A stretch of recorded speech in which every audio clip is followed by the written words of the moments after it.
Hafezia is the name they call the tomb of Khwaja Shamsuddin Muhammad Hafez Shirazi these days. What we see today is a collection that was created at the suggestion of Ali Yazir Hekmat, Minister of Education of the first Pahlavi government, and designed by André Goddard. In order to finance the construction of Hafezia and Saadiye, they removed the gold lid of Sheikh Safiuddin Ardabili's Khanqa and sell it. But before this, in the years 840 once by Mirzan Abilqasim Gorkhani, again in 1154 by Karim Khan Zand, in 1257 by Motamed al-Dawla Farhad Mirza, finally, in 1279 by Mullah Shah Jahan. It was restored. In his design, André Goddard tried to maintain the status quo and at the same time add parts to the collection without harming the originality of the collection. As soon as we enter this complex, we will encounter the famous Naranjestans of Hafezia and two large water ponds. This part is called the Southern Courtyard,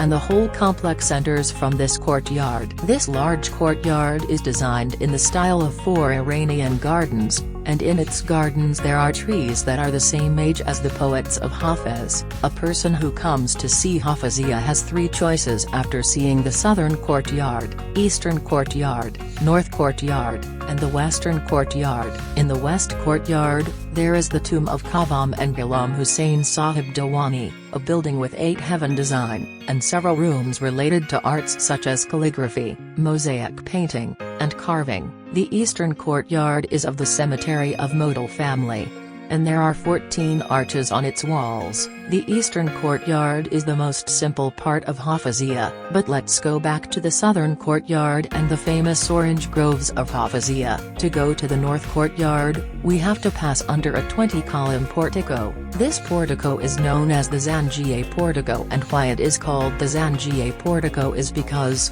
the 4 columns in the middle of the portico remained from the Zangier period, and the rest of the 16 columns were built from them. The height of these columns is 5 meters. There is a water tank under this portico. The roof of the portico is made of copper, and its color is turquoise blue these days because of copper oxidation. We can see Hafez's tomb after crossing the portico, a simple tomb with 5 rows of stairs that raised 1 meter from the courtyard. Hafez's tombstone is from marmara, and on it we see Hafez's own poets in the handwriting of Haj Mirza Abdul Hamid Malik Al-Klami Kurdistani. A dome in the shape of a cracked dervish hat has been built on the tomb, which is also made of copper, and due to oxidation these days it has acquired a color close to oil blue. This dome is placed on 8 columns with a height of 10 meters, and the design of the capitals of its columns is like the capitals of the 40 pillars of Isfahan.